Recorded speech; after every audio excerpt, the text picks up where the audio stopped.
What up? What up? What up? What up? You hear that theme music, you see these beautiful faces. We are the Let's Get Canceled podcast. I'm your boy Tommy with an H. I'm the voice of the people. I speak for y'all. And I'm your boy, Big Tech Dog, your favorite friendly, lovable loudmouth. Hey, yo, cousin. What up, cousin? You ready? I'm ready. Let's get canceled. All right, on tonight's episode, we're going to speak a little bit about Travis Hunter winning the Heisman this past weekend. So we're going to congratulate him. We have a guest on from the Fang Exchange. Ashley Coleman is going to join us here in a little while. Talk a little bit about the Fang Exchange and what they're doing over there at FAMU. But tonight we're going to start off with some breaking news that happened last week. So it's not breaking, but it's breaking. Your boy Jay-Z, Sean Carter, was accused of being involved with a minor along with Diddy back in the day. And we did mention this last week, and some additional information has come to light. So we're going to go a little deeper. Like I told you, I would do a little research on that part and give an opinion. So what I'm going to do is I'm going to allow you to start it, and then I'll let you know what my opinion is of this entire. So listen, man, Jay-Z was accused of partnering with the diddler. That sounds so horrible, right? Did he do it? Yeah. He was accused of partnering with the diddler to sexually assault a 13-year-old young lady. Mm-hmm. At least it was a young lady. It's not at least. Boy. It's not an at least. Well, not at you know what I mean. Not at least. No. You know? It's all horrible. It's all terrible. It's horrible. Y'all, come on. Look, hey, if y'all out of all the stuff that I said, if I get canceled for that one, no, but just rape the little girls. You ain't helping the situation at all. At all, bro. At all. It's terrible. Terrible. No, so Jay-Z was accused of sexually assaulting a 13-year-old with Diddy. Mm-hmm. Now, here are the questions of the case and that are popping up that I think people are kind of staying away from, which I was on the fence about whether or not I was going to even discuss these aspects of it. Mm-hmm. The fact that this 13-year-old girl was by herself. At a VMA party. Mm-hmm. Left the VMA party. Mm-hmm. Went to a gas station, I believe, and escaped the VMA party. Got to the gas station, called her daddy. Her daddy came and picked her up. And they just went home. Now, I have one daughter. Mm-hmm. I have multiple sisters. Mm-hmm. I have multiple female cousins. Mm-hmm. Any female that is connected to me in any way, regardless of age, calls me and is distraught, and they need a ride because they're at some random gas station and they need to get home after a severe or serious incident, even if they don't want to, we're just not just going home. You understand what I'm saying? There you go. And that I don't understand. So, and I figured that's where you was getting ready to go with this. So there's your alley-oop, sir. No, because that portion of it is, to me, the given.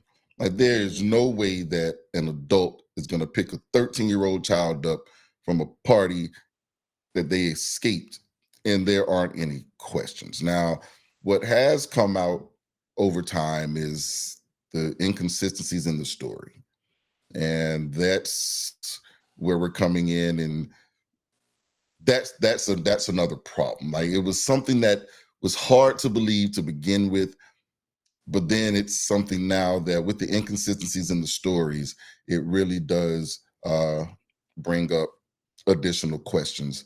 And the lawyer, after Jay-Z made his statement, I think we read Jay-Z's statement on the last episode. We did a little bit, yeah. Yeah, so Tony Busby, the attorney for the young lady, comes out saying, regarding the Jay-Z case and its effort to silence my client, Mr. Carter previously denied being the one who sued me and my firm, and he filed a frivolous case under a pseudonym. So can I stop you right there before you go any further?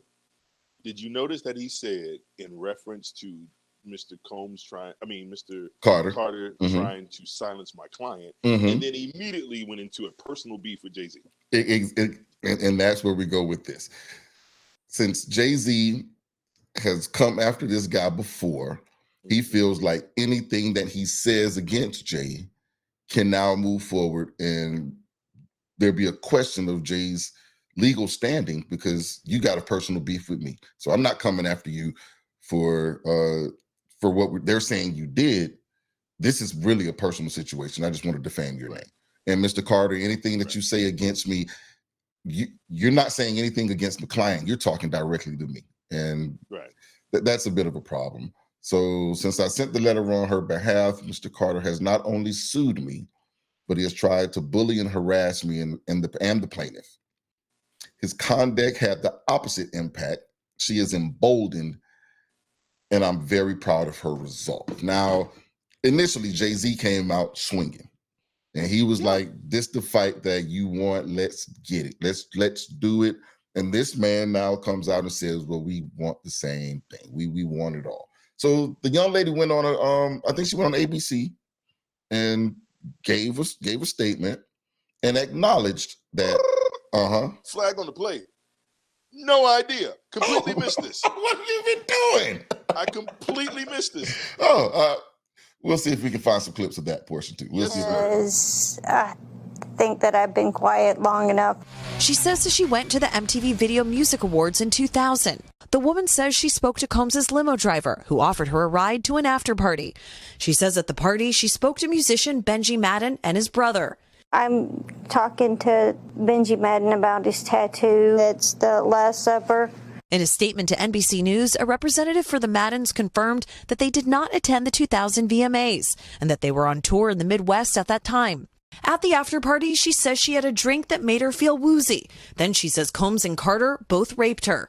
She says she ran to a gas station where she called her father, who picked her up. We rode home in silence. She didn't ask me what happened. In an interview with NBC News, her father said he could not verify the claims. "I feel like I would remember that, and I don't," he said. When we asked the woman about the contradictions in a phone interview on Friday, she said she stands by her statements. "I have made some mistakes," she said, in remembering what happened 24 years ago. "Honestly, what is the clearest is what happened to me." In a statement to NBC News, Sean Carter said, "This incident didn't happen. True justice is coming. We fight from victory, not for victory." A representative for Combs called the suit a shameless money grab. Bro, so this story is going to get some legs down the line because it seems like both sides really want this battle. They really want to have this beef out in the public. So let's see what's going to end up happening. But again, based on the information that's been provided, I do not have a 100% stance on who's right, who's wrong, and I definitely don't. I really don't know. I don't want it to be true, but I don't want another person to have come out and said that they were assaulted and it not be true. And then this is something that I sent to you earlier also. The young lady who claimed that she was raped by the lacrosse players at Duke. Yep. She had herself an interview where she came out and admitted to falsifying everything against these. I testified falsely against them by saying that they raped me when they didn't, and that was wrong. So it was a case that shocked the nation. Back in 2006, Mangum claimed 3 Duke lacrosse players raped her at a team party. So at the time, the team had hired 2 exotic dancers to perform at a party, and one of those dancers was Mangum. When she initially came forward with these accusations, all 3 players vehemently denied it, and they also provided alibis for the time of the alleged assault. Now, you'll remember, Nicole, Duke's lacrosse team was one of the best in the nation, and all of this completely upended their season. The team's coach was out of a job, the rest of the season was canceled, and the 3 men accused were suspended. Adding fuel to the fire, comments from the Durham County District Attorney Michael Nifong, who said there was no doubt the rape took place, adding that it was racially motivated. So what ended up happening? Well, the charges against the lacrosse players were dropped the following year. Nifong was disbarred for a number of ethics violations, including lying about withholding exculpatory DNA evidence. And in this recent interview, Nicole, Mangum also addressed why she made these accusations in the first place. I betrayed the trust of a lot of other people who believed in me.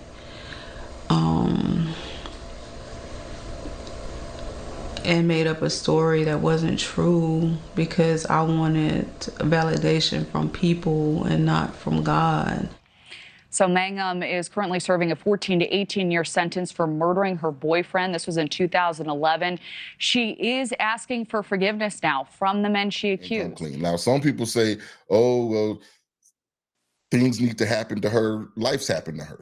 Nothing additional needs to happen to her. She's already locked up. She's not coming home anytime soon. No, sir. Life's happened to her already. Nope. We see this. Listen to me. This is if you are willing to say what you need to say to endanger the lives of multiple people. Yeah. Because those young men's lives, because their lives were basically destroyed at that moment. People don't understand, like just the hint, the aroma of anything sexual assault related on your name can be devastating, even if you're completely exonerated and found not to be right. Because somebody's not going to look at the follow-up story. They're going to see the initial headline, and that'll be it. And your name will forever be besmirched as a sexual assaulter. You're the guy. And that's something that I've always tried to avoid in my life. I've had a lot of buddies in the past that were falsely accused. Like lots of them had. Some of them still were able to make their way through, but it's still something that people are still looking at them. And a lot of times it depends on when it happened in your life. You know what I'm saying? And it's one of those things, man, where it could be completely devastating, and people lose livelihoods, people lose finances, people lose family members, people lose friends, people lose everything, right, based on the word of one other person. That being said, that does not mean, because overwhelmingly, there is no large conspiracy of women trying to hem up men. It just doesn't happen. Like, look at the numbers, look at the stats. Statistically speaking, however, it's that one, and it's just like the criminal justice system. It's that one will kill you. Right. And that's definitely a problem. So with that Lacrosse situation going on there, it was just like, this just takes me right back to Jay and how this situation could impact him. And his big thing was, my daughter has to see this, and she's old enough now to understand. But those guys at Duke, like, their families had to deal with this. They had to be in constant fear that something was going to happen, and then for her to come out as she's locked up and be like, "Oh, I made it all up." Like I said, life happened to her real good. Life kicked her in the tits anyway. So I think I'm okay with that. But that sort of thing really does scare me though, man. Like, when I was a kid, like I said, back in high school, I had a couple of buddies go through this, and I was afraid, like, for a long time, like, I wouldn't be alone on the elevator with a white woman because I was afraid that she was going to say something to me or say I did something to her. So it was like, there were times in my life that I was in fear because I've just seen it happen way too many times. And again, it was something that was,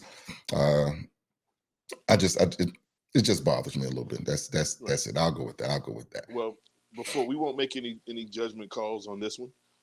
We'll see what the facts bear out. My whole thing is that I do not ascribe to the blanket believe women movement. I do not. You cannot. I believe that I should err, because the dad in me, if a female anywhere says that Mr. So-and-so did such and such, I don't have to believe her, but I guess what? Mr. So-and-so ain't never going to be along with my daughter. Right. Regardless. Right. You understand what I'm saying? Like, I don't know. So we'll see how this plays out, but I do think we need to dig into it a little bit deeper. I believe that if they're guilty of it, they both need to be put up into prison. Indeed. You know, as more comes out, we'll keep you all abreast on that, and we'll continue to give our opinions. But I do believe this is going to be something that's not settled out of court. There may be something that's dropped and forgotten about, that Busby guy is probably going to have a lot to say, but I don't think it's going to be anything that we are. I think Busby that we're going to see just go by. We'll see how that turns out. Yeah, indeed. So let's get to some more positive stuff, man. Hey, man, Yep. Last week we talked about the Heisman race. Yes, we did. And we have some results. Yes, we do. Yes, we do. And everybody can see. Yes, Once sir. again, my pick. I should have put that little $5 on him early in the season. You should have. Because he was 50-1 in the beginning of the season, ended up winning the Heisman Trophy. Congrats to Travis Hunter.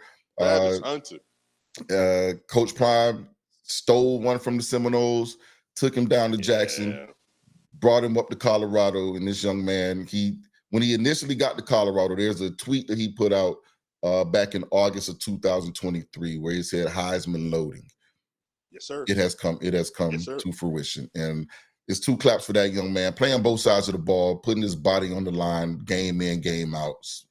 I really like this kid, bro. I think you got to. I like this kid. You understand what I'm saying? Now, 2 controversies out of this. Number 1, the little light-skinned girlfriend. Oh, the she's pregnant. The pregnant fiance. Yeah. Okay. She is definitely getting her shine, and I don't think she's liking the way she gets it. No, not at all. Because boy, oh boy, like there was a slow motion I saw when he was announced the winner. His mama stood up, Coach Prime stood up, Shador stood up, and she was sitting down. Coach Prime hugs his mama, and then reaches over with the other hand and just taps the girlfriend on the what is you doing? It's hilarious to me, bro. It's the funniest thing I've ever seen in my life. People have a lot to say about this young lady and the way that she treats this young man. Me, personally, if you like it, I love it. Right, man. Them kids have their own thing going. There's a lot of she may not like the spotlight. She may, because she said initially he wasn't her type anyway when he was in high school. Said he wasn't her type. Yeah. So, but this was before he got the check, and he ended up getting hurt and couldn't play ball, and she still stayed with him. So she may love him. She just may love him different. And I can't be mad at that because I love different also. So, hey, I understand it. And like you said, if he likes it, I love it. Now, I do think he should protect his pockets like any other ball player. I understand love, but hey, buddy, just if she like it, then she need to put a signature on it. They just like you got to put that ring on it. She need to put a signature on it, man. Protect your dollars just in case. If she don't go nowhere, she ain't got nothing to lose. She ain't got nothing to lose. Put your paper. Thing to worry about. Yeah. Just put your name on it. And she already gonna get the child support out you anyway, buddy. He's knocked her up. That's a wrap, homie. Yeah. So you tied to her regardless. But good job on that. And then Shador. Now listen, man. Go ahead. I'm sorry. No. And you found some words from Ashton, correct? Ashton Genty. Now he's the running back from Boise. The runner-up. Right? Yeah, the runner-up. He had a statement. Of course, when you lose, they put a camera in your face, put a microphone in your face, and ask you right now, how do you feel? And he said, I really felt like I should have walked away with the award, but kudos to Travis for winning. Now, this to some people stirred up. So I said, I don't see a single thing wrong with that statement. That's exactly what you're supposed to say. Now, as a matter of fact, he said kudos to Travis. Didn't he say kudos to Travis? He did say his exact words, kudos to Travis for winning. Now, I'm going to tell you this. I'm going to tell you this, cousin. Mm-hmm. If I was up for the Heisman and I lost to somebody else, and all I said was, I think I should have won, but kudos, you be looking at me like, nigga. Because they lucky I didn't run on stage and do I'm gonna be old dirty on the stage. Like, hey, look, man, Wu-Tang is for the children. No, the public face of this is to be gracious and move on. Because the Heisman Trophy is not the goal. The goal is the league. Like the Heisman would have been Donald great. Trump has shown us nothing else. It's that graciousness is way overrated. Well, look at y'all wanting to be like Trump now. Look at y'all. Look at you niggas wanting to be like Don. Want to be like the president. Ain't you the one that told me that we need to get on the winning side and start acting like the winning side? See, taking things way out of context here, buddy. Taking things way out of context. But again, back to Genty though. Yeah. As a competitor, of course, it should have been me. I think I did enough to win it. Should have been me. But kudos to that nigga over there. And them other 2 niggas that was behind us, yeah, definitely shouldn't have been y'all. That would have probably been the only thing I would have said that would have got me in trouble. Definitely shouldn't have been them. That would have probably been it. It should have been me, He said, but definitely not. I'm glad it was Travis, because if Right. that nigga would have beat But me, if it was him, we'd have turned every table in the bit would have been turned over. So wow. I applaud that, and now he can get that NIL money taken off his plate, and he can move on to get some of this league money. And what we're about to do now is go into our segment with Ashley Coleman. All right, so listen, we got to do a proper introduction. Hey, yo, subscribe to our YouTube channel, the Let's Get Canceled podcast. Love y'all. Well, we got Ashley Coleman in here from the Fang Exchange. She's going to come on with us. We're going to get her to introduce herself, let you guys know who she is, what she's doing, and then we got some questions about this Fang Exchange NIL collective. So, Ashley, come on in. How's it going, everybody? Good to see y'all. Yeah, we've seen you. Now, you may have seen her on before when we had a discussion about FAMU and the situation that was going on with the AD. There were some things that she knew about that she couldn't tell us, and then down the pike we actually saw it happening. So we have an insider. We have an insider here. So yeah, go ahead and introduce the people to yourself and who the Fang Exchange is. So like it's already been stated, Ashley Coleman, Executive Director of Fang Exchange. So we represent Florida A&M University athletes, and it's not just football players, which that's the marquee sport for almost any university, but women's basketball, softball, track, the whole gamut. And we're an HBCU in the FCS conference, right? The larger conferences and sports related conferences are FBS, Power 4, then you got G5, and there's levels to these college athletics. And everybody's talking about NIL, and that it's taking the college sports world by storm. It's the biggest topic. Transfer portal as well. They kind of go hand in hand right now. So last year we had just won the Celebration Bowl, and prior to that, NIL was kind of getting more and more traction.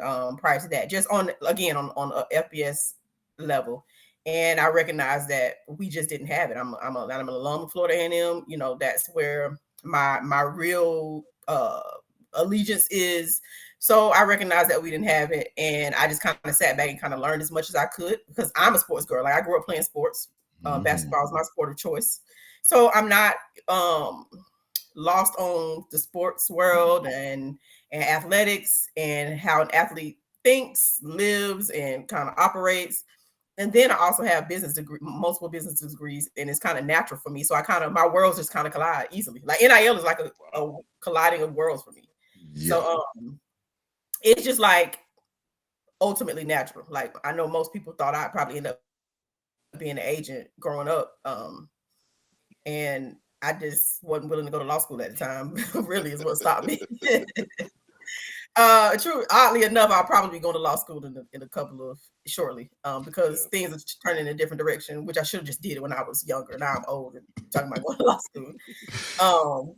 But anyway, so basically learned more and more about NIL, saw how, the other schools and conferences were kind of operating, and it was a wild west. It kind of still is. It's getting a little bit more settled, but it was indeed a new rule every week, seemed like every month, and now it's starting to settle out, and it's not as much friction and change going on. But I just was, young enough, intrigued enough to sit there and just pay attention and learn and absorb as much as I could. So when I noticed that our university did not have that, not because we couldn't have it, we just didn't have it. So it was just like any business type of organization, you should find a need and fix a problem, right? So that's the best businesses are businesses that fix problems. Right. So that was a problem, and problem is a strong word, because it wasn't really a problem, but it just was, there was a need. It just was non-existent or minimal, should I say. So that's where Fang Exchange came from. And when you think about the word Fang is, resembles the mascot. But exchange is literally what the definition of the word exchange means, and it's an exchange for one thing of another. So name, image, and likeness, you exchange your name, image, and likeness for the marketing and the ability to do the business transaction with whoever the business is. Now, collectors is kind of different, because we kind of made NIL something that it really didn't start out to be. And I'm not gonna say we, they. It's definitely they. kind of made NIL and collectives be the legal way to do what they've been doing all along. So what Fang Exchange actually intends to do is to take this collective model and put it into two, and allow athletes to be brand ambassadors of Fang Exchange, but as well as partner with businesses who are interested in connecting to the name, image, and likeness of the athlete and or Fang Exchange. And that's kind of how we kind of did a dual thing, rather than just sitting out here just getting our biggest dollar donors to give money and just do what other larger schools and bigger conferences are doing. We're trying to kind of stay true to name, image, and likeness. So that's what Fang Exchange is in the long run. And that's what we started kind of full force last summer. So it's been maybe 6 months or so that we've been rolling, and we've kind of made some traction. It's kind of one of those Rome wasn't built in a day type situations. So we're still building. We are nowhere near where we will be and where we intend to be. But that's Fang Exchange. That's what's up. Yo, so my question, Tommy will tell you, I'm the peripheral sports fan, right? Like, okay. I got individuals and people that I like. When it gets into the numbers and the stats, Tommy with an H is the man when it comes to numbers, right? My question is, and for the layperson, when we think NIL deals, we are always thinking. I remember the original NCAA football game, the video game, right? And there were you couldn't have names on the back of the jerseys and stuff because they were making money off of the players, and the players weren't getting any. Right. So we think NILs. We think, okay, now the players are finally getting paid. I'm not familiar with an NIL collective. So if I'm correct in understanding what you're saying, a collective that you just pulled all of y'all together to provide a place for players to receive NIL deals, how does that work? Yes, so things are actually actively changing, and it'll be different by the time we start the next fall of 2025. But early on, schools could not be involved. Universities could not get their hands into the pot of NIL, but it was okay to kind of work with. That was their way of saying, like, you can help these players get money, but y'all can't do it. ADs, coaches. So then the way collectives kind of came to be, alums and those who just someone who truly loved university and had a real heart for this thing and understood business or just even had the money and had the right connections, said, okay, well, we'll form these entities and these organizations, third party, not affiliated with the school technically, no DSO, nothing like that. So I don't work for your university. I can create this organization that helps my love for whatever school I represent garner these deals because the schools couldn't do it. So that's where you start getting players who just started getting agents, because agents started saying, oh, okay, this was kind of a shiny object for agents. But then that's where that collective comes from. And if you do it in the right way, because unfortunately there is some negative connotations to collectives. That's why I don't even really like using the word collective. I kind of try to call it an NIL group or organization, because I just don't want the negative connotation that comes with it. Mainly because when you have unlimited resources, it don't matter what people think about you, right? But when you're limited, you kind of got to keep people happy. So we recognize the space that we're in. So with that in mind, for the general consensus of a collective, that's exactly what it is. It's just a group of people who decided to come together, form an organization, started out being charitable. They stopped that as well because too much money. Iris is like, nah, we need our cut. So it started out being able to be like tax deductible. It's not tax. You can't be tax deductible anymore. They're taking like retroactive designations as well. So if you got it 2 years ago because you were just early into the game, cut. No. So it's not, and then it does not become this is a whole nother conversation, to be honest, because then it's not as attractive to a business owner who needs a tax break, right? Because the real attraction was, it's a donation. $1,000 check over to my favorite school or my alumni based school. We could get some better players. They'll be happy to be here or keep the good players that we have because they're getting NIL opportunities. I can do a tax write-off. Everybody's happy.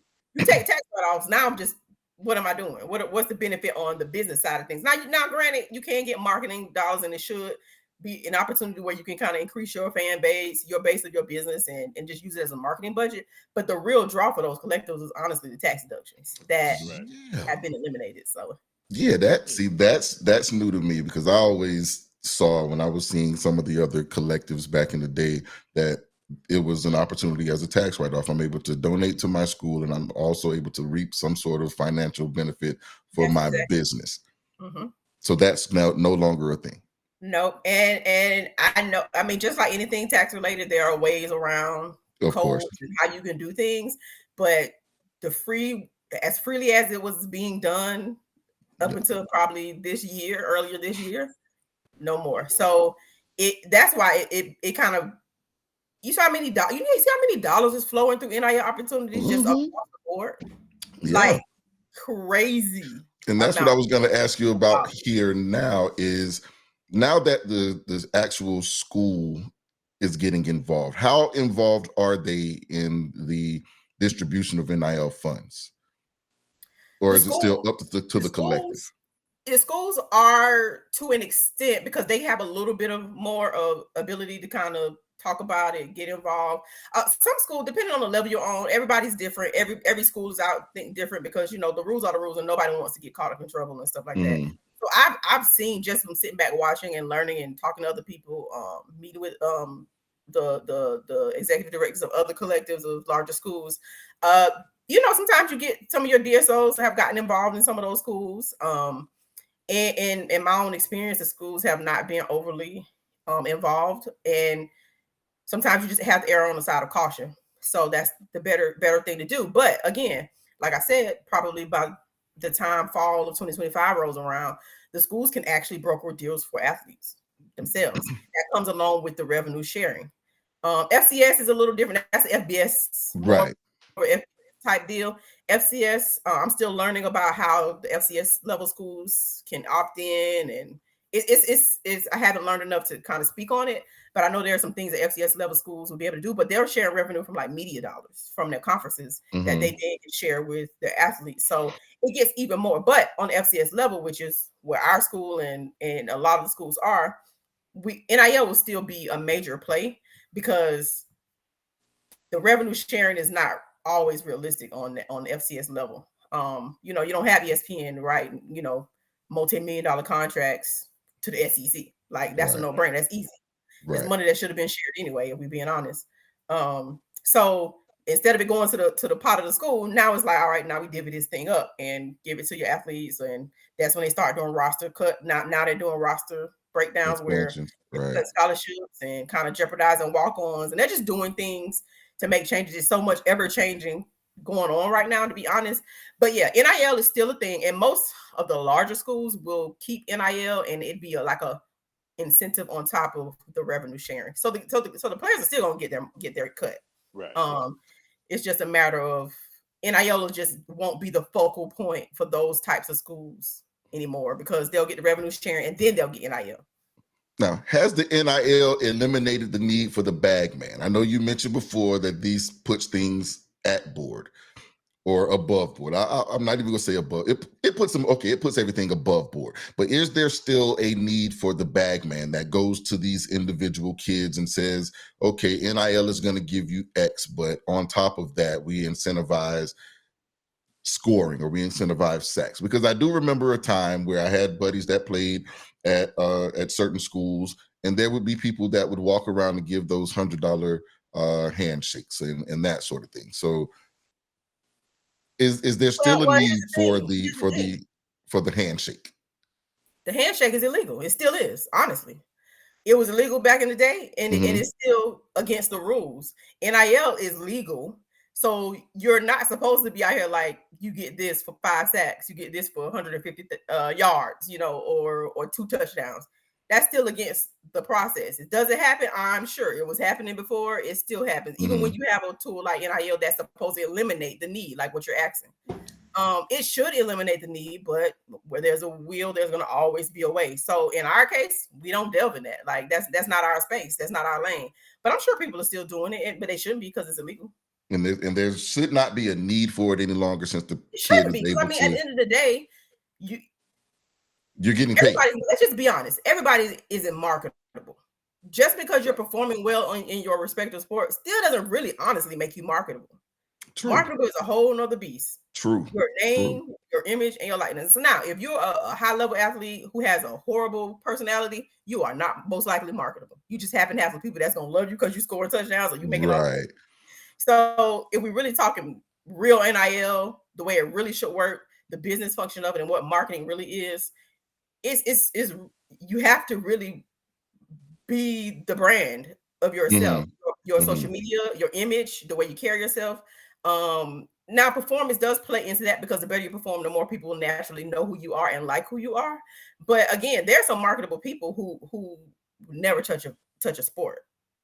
Like they don't get the playing time because marketability is literally that. That's why you got these influencers on here sitting on the streaming app with having all these streaming-a-thons of sorts. They aren't, you know what I'm saying? Marketability is more about a personality than it is about the talent.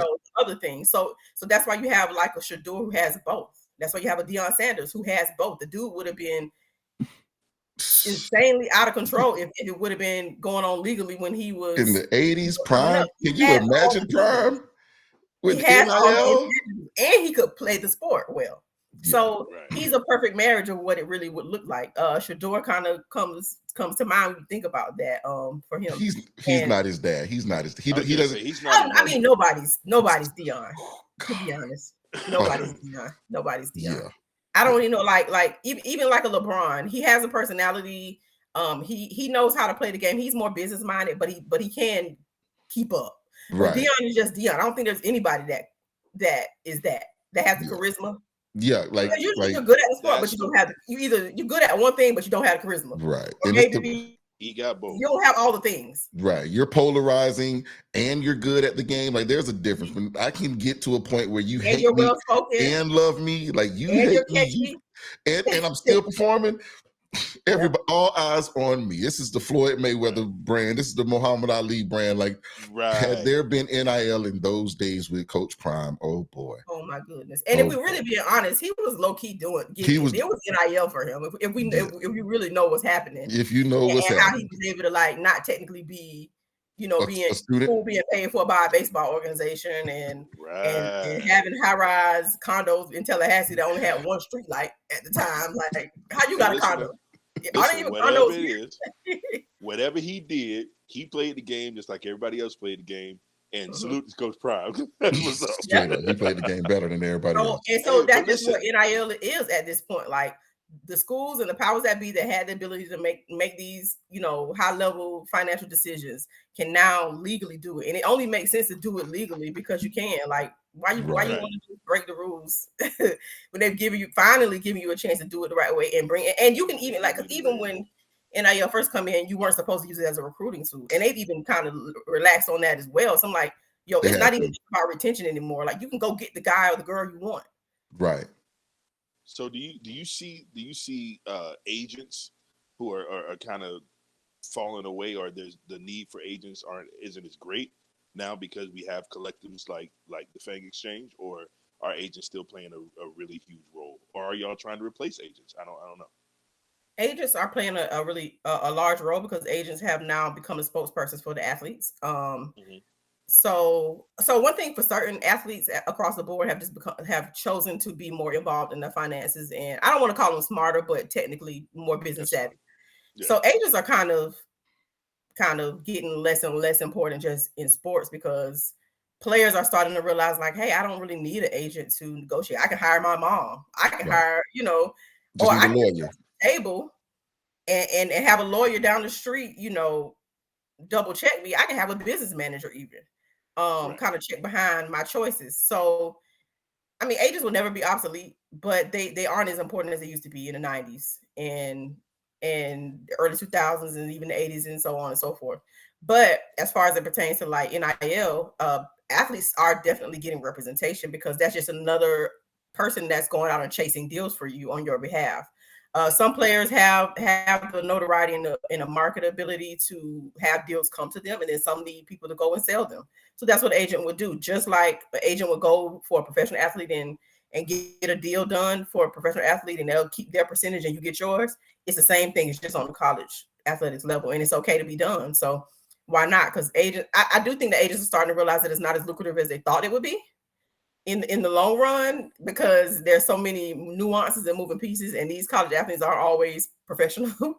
So things happen because they're still 19 and 20 and 21-year-olds. They're not really professional.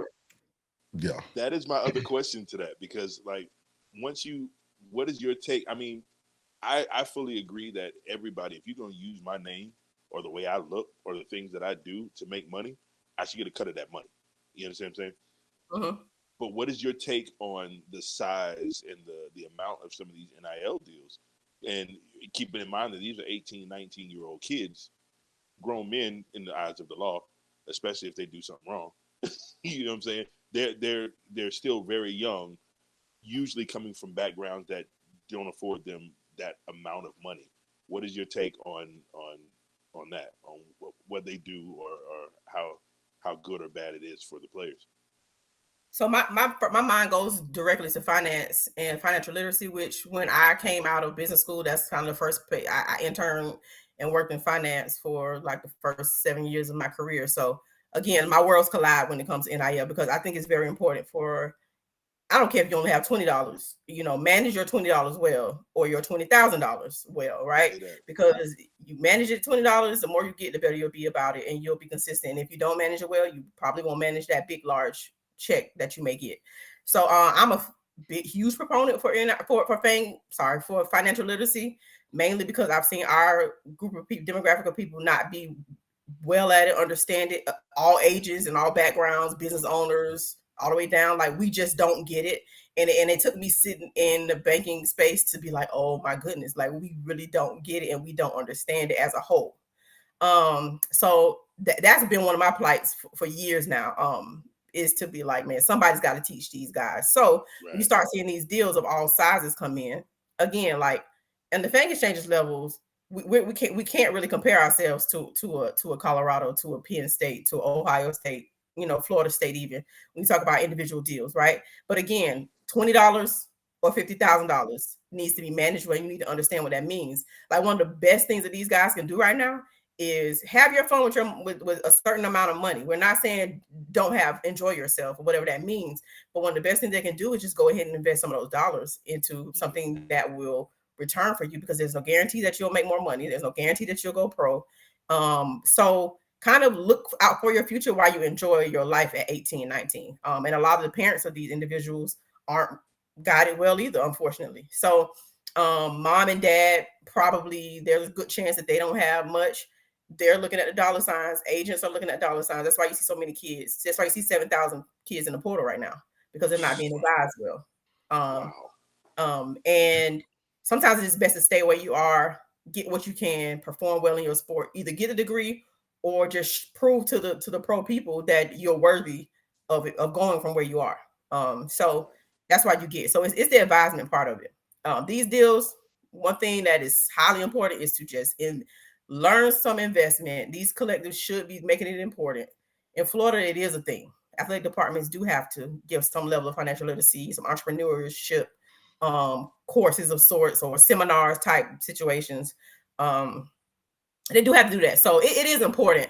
And I really, really hope that for the athletes who are getting these deals that are life-changing in dollar figures, that I really do hope that they are not just spending it all. Another thing is taxes. One thing that you learn is when these guys get these cars, they may be a gift to you, but that dealership is going to write it off as a tax deduction, which means that you have to pay the taxes, sir or ma'am, which means that the free car now costs you $30,000 in taxes. It's like when you win one on The Price is Right. It's just one of those situations. Like, you got to pay the taxes on it before you get out of here. You know that, again, right? You have to do it.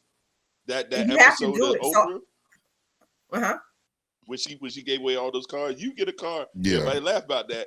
Half the people ain't getting them cars. Half the people left them keys right there with Oprah. Like, right. So that's why you have to be careful. And as young as they are, they just see a shiny object. They don't see the back end. Like, are you aware that there's taxes that come? Are your parents aware that somebody has to pay the taxes? Like, And it's okay. And then here's another caveat that people may not realize is that some of these dealerships are not even giving to you for free. They're giving you a deferred loan until Right. you get out, and you drive it for free today. When you graduate, when you leave, You you owe me are officially money. locked in to pay for this car. Now, for those who are high level, going pro, got a lot of money, it doesn't really hurt them. But Right.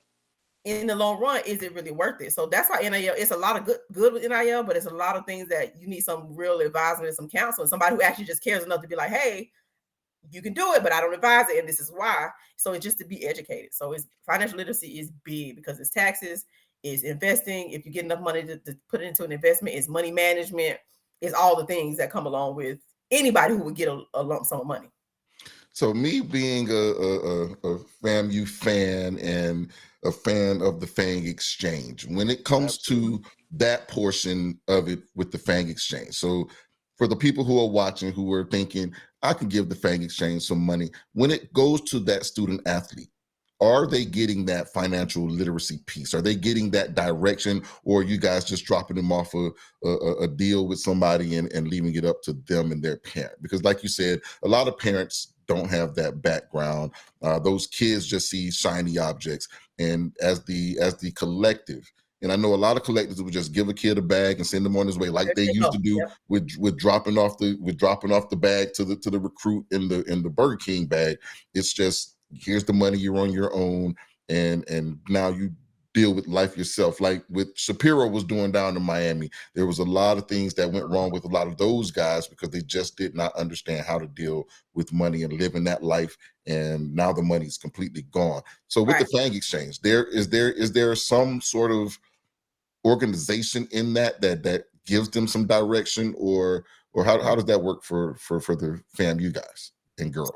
So we do have conversations. Like, for example, there's a gentleman who a dealership reached out to them about a car. I had that conversation. It was a direct conversation. Are you aware what comes with this potential opportunity? Mm-hmm. And so you have those kind of forewarning conversations. There's also they're also encouraged to speak to, we always encourage them to go and speak to professionals, legal, financial. But like I said before, the university does have a responsibility to make sure that these athletes are getting seminars. So then you have banking people who come in and do your financial literacy seminars, or even if it's from a computer based, it's something that gives them the education and literature. So yes, and those are the things that you do like on a semester based situation where the athletes are able to kind of learn more about it. Now, whether or not they take it, whether or not they care, whether or not they actually live it out, they're still adults, so you can't make them, but you can present it to them. They're adults, but they're not grown. I say they're adults, but they're not grown. Right, they're adults, so they get to make their own decisions. But it is important to Fang Exchange to educate them, and we just care a little more. Like, again, like I'm going to always be for the culture. So, and for the culture tells me that we need to know about this. More and that's probably, if I were ever to really truly dibble and dabble into the agent world, it would be because so many agents take advantage of young Black athletes, and it takes them a trial and error lesson to learn. When I'm like, I don't like that, because I'm always for us. I think that's one of the things that comes from attending the HBCU, is that care for us that you don't get at other schools, because even in the HBCU, your professors cared a little bit more than they would at the PWI. So you guys being that collective, I expect that from you guys, especially being from the HBCU culture. It's expected of you to care for ours. So that's definitely something that we applaud here. Yeah, it's about community. Like, it's literally about community. Like, I don't care if you need to understand if you need a tutor, it's all about community. And like you said, HBCU is like that. Like, your professors feel like aunts and uncles. Your classmates feel like cousins. It just was family. Like, it literally is a family type of environment. And I not only went to HBCU like in person, so I don't know what it's like to go to like a PWI. But what I can tell you is that I do know what it's like to be in an HBCU, that you felt the love, you felt the care. You weren't just a number. And so it kind of gets ingrained in you to like be like that and care about the next person, especially, like I said, for the culture. Like, I'm for us. Like, I'm all for what us advancing and being better, smarter, and more savvy and wealthier. So I'm always err. If it's us, I always got the best interest at heart. Always us. Always It's us. always for us, by us, for me. So listen, I want to be real specific to Fang Exchange. What can we do as the Let's Get Canceled podcast? What can we do as our listeners or anybody else out there? How can we support the Fang Exchange and what y'all are doing there at Florida A&M? Well, one of the best ways that you all do it is what you're doing now is giving us a platform to speak and kind of be visible. We have this hat that you see on my head right now. This is something that can be purchased at fangexchange.com. We have more merchandise that is coming out. We do have an opportunity, an avenue for donations. It just does not come directly through Fang Exchange. We have partnered with this organization that allows us to do some donation-based opportunities for those who would like to get tax deduction still. Another thing that we do is allow you to become members. Like, you can choose to be a member where you get perks for being a member. You can give a one-time donation. You can just tell a friend. Word of mouth goes far, and it's free. It doesn't cost anything. Like the social media pages on X, on Facebook, on Instagram. Those are the things, some free, some not, that you can do as a Let's Get Canceled podcast and as a viewer to kind of help us move this thing ahead, because it's community based, and it's one of those things. Collective is literally that, like a conglomerate of people who care about the same thing or who have the same mission. So that's what Fang Exchange is. And if you love Florida A&M's athletes, if you love the culture, if you see that it is important, if you are pricked in your heart and soul to say, I want to help that organization, we are here. We have, our email is info@fangexchange.com. Our website is there with ability to contact, to make one-time donations, to become members, to purchase merchandise. All those things benefit the athlete. And this is not an opportunity for myself or those who help me to get rich. We don't take any dollars from this. About 90 to 95% of the dollars go to the athlete. 5 to 10% is literally administrative fees to maintain the website, to do the small things that just literally keep a business running. Like, people sometimes don't get it. Like, oh, I'm like, this is not gonna make me rich. I never intended for it to make me rich. Like, this is the goodness of my heart. This is charitable. This is no different than Make-A-Wish Foundation. That might be a strong comparison, but this is for the culture. This is for the kids. Boys and Girls Club. Like, it's a charitable organization. And when I say charitable, I mean, we are offering the ability and the skill sets that we have to help our athletes and help young, most likely African-American, not always, but most likely minorities. But if not, it's okay. It doesn't have to be minorities, but those who are affiliated with our university, we're helping them become better. And the best thing, this is the one thing that I always say about NIL that I like the most, is that it gives college students an opportunity to be businessmen and women before they have to hit the real world. Indeed.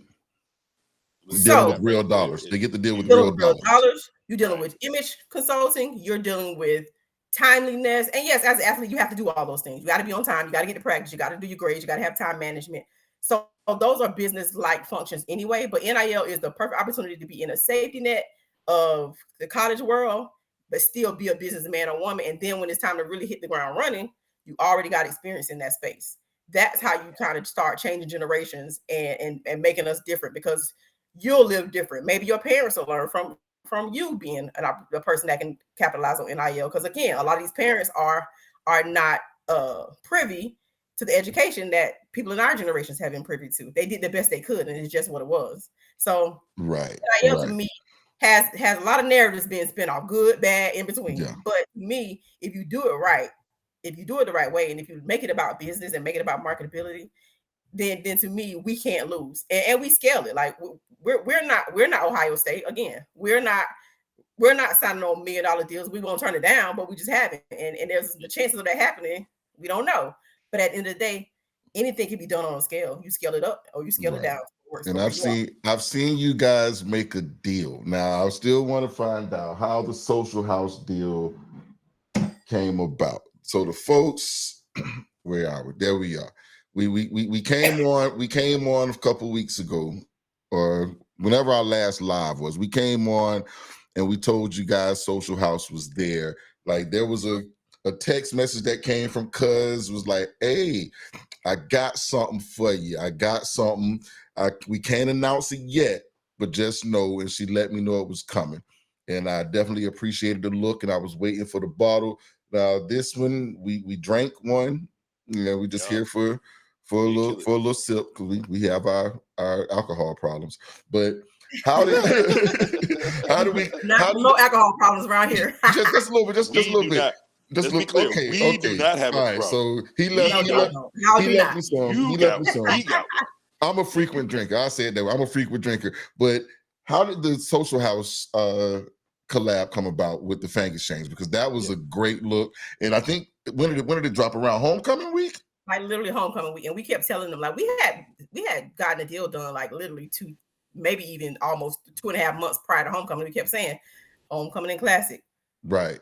Y'all got to have this thing ready by homecoming because it'll hit. Literally the week of homecoming, they were able to get us like 8 cases, and they were sold. 7 of them were sold before they hit Tallahassee. Jeez. Yeah, because I remember you walking around like, y'all had 20 I need that. Like, y'all see what we meant when we said have it ready? They got a quick, fast understanding that we weren't playing about homecoming and classic, right? We serious about these. So we were able to, the Social House executive director reached out to us, vice president, and wanted to partner, and that goes back to brand recognition. From we're recognizable. Fang Exchange is growing, of course, but the athletes are recognizable, the brand, those things are recognizable. So they reached out. They already connected with Florida State, so I'm pretty sure that also helped. They already had an opportunity with Florida State. We're the premier number one. We're in town within how many miles of each other. So it was kind of an easy. How do you not want to partner with the number one HBCU? Right. So it made sense for Fang Exchange to come in. Like, so Battles In is the partnership through them. Yeah, and Fang Exchange, it only made sense. And again, I wasn't gonna bring them up though. I wasn't gonna bring them up at all. No, we're not. Their team went 2-10. Well, Nova's giving $4 million back to for reparations, I guess. You saw that too? For damages. This is what happens. We gonna talk sports. Hey, both of these on the same screen. Look here. Like she said, she the sports girly. Oh, she for real about it. Yep, that's what damages. I don't blame them. I give y'all 4 to keep that 50. Let y'all stay. Let me stay. Yeah. All right. Thank y'all for not firing me. Right. So in the end, the any business, it's a business decision. Any business wants to be in front of a certain type of demographic, a number of people, grow your business in a state, deepen the relationship in a state that you may not be as deep into. So it's just a business decision, and it made sense for us to partner. One of the first deals we did a merchandise or a shirt deal with one of our alums who saw that. Create a shirt for 5 of the athletes who were on the championship team from last year, a commemorative shirt. And then there was the next opportunity that came up. So we look forward to more opportunities coming. And Social House, they're big into our community. They wanted to support. They wanted to show almost like, hey, we're stepping out there and doing what most businesses can do, but usually don't. And that's the partner in that manner. You try to go for the big ticket items and big ticket organizations, in which they do, because they partner with 9 other organizations, and we are the only one of our status, caliber, and size. So that says a lot about who we are. Indeed. And what we've done in our share in influence in the market. So that's how that came about. They reached out and kind of we went with it. We talked about how it would work and how it would flow. We collaborated on the label and how it would look, which is a pretty standard label, just kind of to the colors and things, but you give it your own little flair. But it's been a hit, and it's been a good look, even for adults and those 21 and older who like to indulge and can indulge. Who drink responsibly. That's what we're gonna say. Drink responsibly. Decisions. Old enough.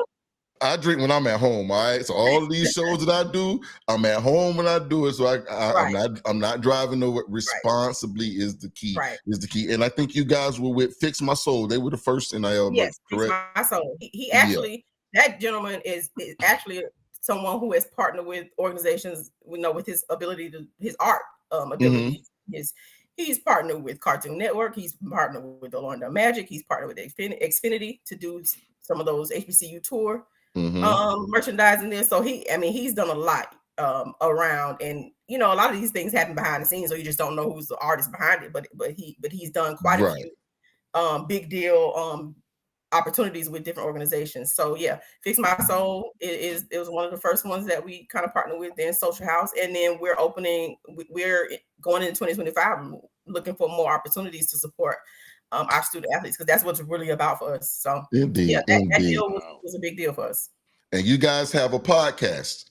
Yes, on Thursday nights. Thursday Just nights. like every Thursday night, we come on, myself and two other co-hosts, and we just kind of talk about the climate of the landscape. Sometimes it's about actual sports. If it's kind of like now, it's kind of a period where holiday season things are a little slow. We kind of talk about what's happening in NIL world. We're talking about what's happening in the college sport. It's always something to talk about, because it's always something major is always going on. It's recruiting season right now, so NIL is in full effect, even more than ever right now. So yeah, Thursday nights we go on YouTube. Fang Exchange is the YouTube channel name. So like, subscribe, share, come talk to us. We have open conversations, live chat. We're gonna have them tagged right here, so you guys will be able to see it all here. You can check our socials. We're gonna have it all up there for you. Cuz, you got any other questions? No, man. I'm just real glad. Thank you, Ashley, for joining us. Thank you for having real me. quick, we're gonna put it in the description, and we're gonna put it on the screen. But go ahead and give us all the socials where we can follow you. Well, it's actually pretty easy. It's Fang Exchange. It is the page names, but it's on Instagram, Facebook, and X, Twitter. Beautiful. Fang Exchange. Before we get out of here, now we gotta have some other conversation. All right, Ash. All right. Willie got a job. Like the last time you were here, we were talking about Willie potentially leaving, and then he ended up leaving us, going to Duke to be the running back coach. Now he's got a head coaching position. How you feeling about seeing Willie move on up? Well, I think it's what he wanted, right? So because Willie is one of us. No matter he's not working there anymore, but he will always be one of us. So you can't help but be happy for him, right? So I think that this is what he wanted. So it, good for him in that sense. Do I think other opportunities, and maybe if FIU is not traditionally known to care about football, FAU is more between the two of the comparable schools in Florida. FAU is more the one who cares about the sport, but I'm hoping that this means that they'll put more care into it. And I tell you what, Willie has done a lot with much less. So he has. But I was definitely concerned about the FIU versus FAU. Is like, maybe you should. Well, I mean, it's kind of a resume builder, if you ask me. I don't know this. This is not anything that anyone has told me, but just from the outside looking in of this situation, it makes sense. It makes sense. Like, go ahead and do well. Again, he's done more. He's done a lot with much less resources than FIU can offer. And if it means that he may have to make them see, understand, hey, you gotta lean in on this area. You gotta lean in NIL. You gotta lean into renovations to your stadium. You gotta lean into fan experience. You gotta lean into whatever that thing is. Because I'm gonna make sure we win. You gotta make sure that people come, and you gotta make sure that athletes want to be here, kind of thing. So I've seen him advocate for our program when we didn't have a lot at all. Yeah, he built it from literally the ground up, from a 3-win team or something like that. At the time when he first came in. Do you think he'll find Courtney? You think he'll find Gaucher? Gaucher is in Nebraska, honey. You don't think he want to get back up with like the thing that they are a dynamic duo. What they built together, duo. Bro, that would be, and you see, Devin just came back home too. I think that was a major thing that Florida State did not want him to go down there. I thought he was gonna go to FIU. Maybe they got smart. Said, we don't let you. I think Florida State knew. Like, this young man gets busy. And it worked better for his family dynamic too. So that's good. And I think that's what he said ended up being the decision to come back to Tallahassee. It was like, I'm home, my kid. Be around his family. Like, I think that was one of those situations where he understood it was going to be. It only made sense. But Courtney Gaucher is at Nebraska in a program that's they may meet up again at some point along the way. But I'm pretty sure it won't be because Courtney Gaucher decided to come to Florida, to be honest. But they were great. They were great together. And I think with me, I just hate the fact of the way it broke up, because there could have been so much that went on in Tallahassee. With that duo, and again having Rich Press there to beat the streets and find the recruits, And Coach Prime understood what he was doing when he came and got him, and he gave him the opportunity. But I'm glad to see the boy back, and hopefully, because he needed to be. Unfortunately, somebody needs to take a chance on you, much like the Duke situation. For some of these other schools to say, "Oh, okay, he is okay." It's like, no, these guys ain't no different than they were at when they was the HBCU level. They're just as good coaches and recruiters as they were, but you needed to see somebody else, give them a chance for you to be like, "Oh, okay, well, they are good." No, they've been good. They're exactly who they always have been. So it's okay, because sometimes in the world we live in, that's a trajectory you have to take to kind of get the promotions, unfortunately. But sometimes you got to go and show them, like Coach Prime had to do at JSU. Sometimes I got to go over here and show you that I'm worthy, which I hate to say, but so you can see, like. Yeah, Shador became a Heisman candidate before the spring football, before he hiked another ball. Right. He was a Heisman candidate. Like, the kid didn't even do anything else. So he wasn't that at his previous school. And that's the thing that Travis let everybody know. Travis, like, I wanted to do it at JSU. So yeah, that's that. But yeah, I just wanted to get your thoughts on what Coach Woody did. Fine. He'll certainly recruit well in Florida. He's right in the middle of the hotbed and the best talent in the South. Is he gonna be a stopper for the Miami boys coming to FAMU though? Because that's the thing. Because a lot of the kids from South Florida matriculate to Tallahassee and end up at FAMU. Is he going to be a hindrance to what FAMU does? And again, this is why you people need to support the Fang Exchange, because we need to stop Willie. He can't stop us, right? We need to stop Willie Simmons from taking all our players. Well, I mean, he'll get his pick, right? He'll get his pick, but I don't think I genuinely don't necessarily think it'll be detrimental for a couple of reasons. Number one, if you're on the FCS level, roster spots are getting cut down by like 23 scholarships. So, but they're expanded on the FBS. They're expanded to the FBS, and they're going up to like 110. But it used to be like it decreased. So to me, I mean, the portal is wide open. It's just a lot of opportunity, a lot of talent. It's Florida. It might stop some people who would have followed him, to follow him to us, or even Respers to us potentially. But I don't really.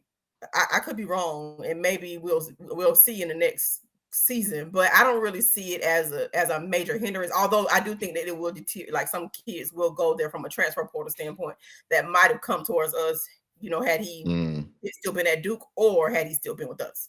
Now, I do think that kind of happens, but I don't think it'll stop the show because recruiting is recruiting, and not only that, we actually have some gentlemen who are like Cozy is a South Florida native, right, and then there's some other coaches on staff that are South Florida natives as well. So it would do some things, but I think some people think it will to some extent, and it makes sense to think of it in that way. But I don't really think so.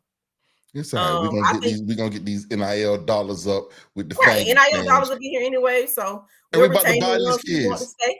We buying everybody. Oh no. We're putting these boys on the auction block. Don't do that. We're not worried, because we're still honestly a number one HBCU, and the kids want to come play with us. It's a brand thing with FAMU. The FIU brand and the FAMU brand, we are not the same. They not like us. They not like us. In reality, it's not. Willie Simmons will raise their profile. He will. Athletic standpoint, he will. But again, you can't compete with that brand recognition. You just don't. Beautiful. Well, there it is, folks. We appreciate you coming on, cousin. Love you, baby. Thank you for having us. Of course. Thank you. We appreciate you having. We had a good time with y'all tonight. We're good. We're good. We probably kept you a little longer than we expected, but that's what we do. Well, no big. It's no big deal. We had a good time. We had a good conversation, right? Yes, indeed. Yes, indeed. And when some news breaks, we're gonna bring you back. When news breaks, we bring you back. Okay, that sounds good. We're always happy to come back and talk more about Fang Exchange and what we're doing and what we'll do next. Like I said, the new year's coming up, so we have to take it to the next level. This is the first 6 months, kind of like let's figure this thing out. Let's see how we can scale it to work for what we do. Now in 2025, you got a picture of like, all right, we got a whole year to make this work and make it move grow. And shake. Yes, indeed. Right. Yes, indeed. Right. So everybody, make sure that you like, share, subscribe, follow the Fang Exchange on all of the social platforms. And yeah, we're going to holler at you soon. All right. Talk to y'all later. Yes, Appreciate ma'am. it. Thank you. Thank you. Yo. Yeah. So they doing big things, man. Doing big things, Yes. and you got some answers on what's happening with the NIL world. Right. I got some clarification because when I think NIL, I just think, okay, give me some money and then I'm good to go. You know what I'm saying? And that's what it's always been. Like, just give the kids a bag and see what happens. It's basically taking that Burger King bag out of the driveway and putting it somewhere legally. But when she broke down that you don't get those tax write-offs and breaks any longer, like, that was something that I was not aware of. Man, I'm hoping what I really want, and you know how I am. I am standing on everything that I'm owed. Give it to me. So Indeed. You don't get to tell me how to spend it. You don't get to tell me what to do with it. And we had this conversation last week. Yes, you did. Yes, we did. The reparations. In this, it feels comfortable. It feels good to know that people from our community are holding our young men and women in the palm of their hands and treating them and with guiding love, them right, in a way, making sure that they get everything that they're owed. Let's be real. Give me what's coming to me, but also giving them some guidance so they can execute in the best way possible. Ashley and the Fang Exchange doing a wonderful job. Yeah. And that's the beauty. That's the beauty of the HBCU, is that you've got some people that actually love you. And like you said, the professors are like aunties, your classmates are like your cousins. So it's like you've got some folks who want to see the best out of you and will hold you accountable. So shout out to the Fang Exchange. Shout out to FAMU. Shout out to Coleman for coming on here and holding us down for this episode. Definitely appreciate her. And remember, you can find them on all your social media platforms at just search Fang Exchange. Yeah, we're gonna drop Exchange. We dropping the links right here, so you'll be able to find them on all your socials. And definitely be sure to follow, like, subscribe, share. The same things that we ask you to do for us, do that for this collective. And I know she said she don't like it to be called a collective, but that's what it is. It's a collective. You know what I'm saying? Hey. So they getting it in over there, and their podcast on Thursday nights. On YouTube as well, and go check them out. Look, there's no hate over here, man. We supporting everything that's doing something positive for our people. Indeed, so and they are definitely for the culture. Absolutely, and get yourself a bottle of that Social House vodka. Get yourself a bottle. We had it last week. We gonna grab us another bottle. And we are not telling y'all it's the top shelf, but like we always tell you, if you got to bend over to get it, you don't need it. You ain't got to bend over for this one. You ain't got to bend over for this one. So go get your Social House bottle of the Fang Exchange FAMU vodkas. Absolutely. Well, hey, look, cousin man. Yes, sir. I think she gave us the whole thing and some game. Oh, that's the game right there. The financial literacy portion. People don't understand. Her background is not just in sports; it's in the financial and business world. She's a business, right? Yeah, she came out of the SBI at FAMU. She came out of the School of Business at FAMU, which is one of the premier business schools in the country. So definitely, she put her stuff to good use. That's another family member here. That's some more family of ours that we will highlight, and we're gonna make sure that our folks get it done. But she's doing, like I say, the Lord's work. She's doing the Lord's work. Yes. Helping out our community, helping out our kids, helping out FAMU. Y'all see me rocking these FAMU hats almost weekly. Like there's a reason. I believe she got some for us. They got some things coming up that she couldn't talk about today.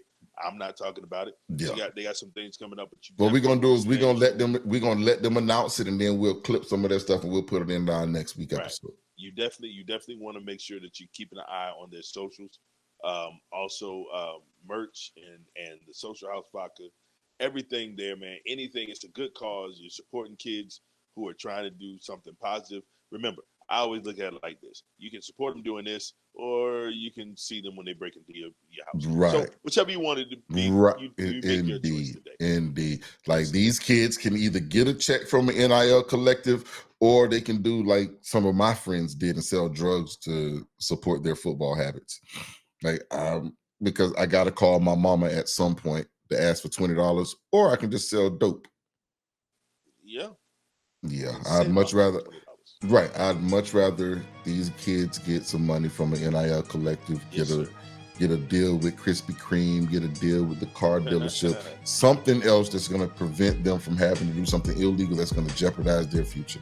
So right. So we support all HBCUs, Florida A&M University specifically. That's the home team. That's home team. Yes, sir. And so, but yeah, man, shout out to the Fang Exchange. Hey, cousin. Mm-hmm. That was a good one. Yeah, I enjoyed it. I enjoyed the information. I like talking with her because she's knowledgeable and she knows what she's talking about. Yeah, like she said, she's a sports girly. She's a sports girly for sure. But we ain't got canceled yet. So we got to do this again next week. Got to do it again next week, man. Ooh, next week, Christmas. Jingle bells, and you know what next week is, don't you? Commentary and comebacks. Commentary and comeback. Boy, oh boy, some of y'all done had some things to say about some of the things that we done said. So there's something that I posted on TikTok that y'all colored folks are going hamburgers and french fries behind, and we're going to let y'all see this. I am disappointed in some of y'all. I'm going to let y'all, we are going to allow you guys, I'm just going to post it, and I'm just going to scroll and let y'all see some of the things that your cousins have said. But we're going to have a good time next week, though. Your aunties and them said about it. Anyway, we'll get to that next week. Yeah, we're not even going to give them a preview on this. Yes, sir? Nope. Hey, boy, I love you, boy. Love you, boy. Love you, too. Love y'all. Y'all be good. We getting up out of here. Peace.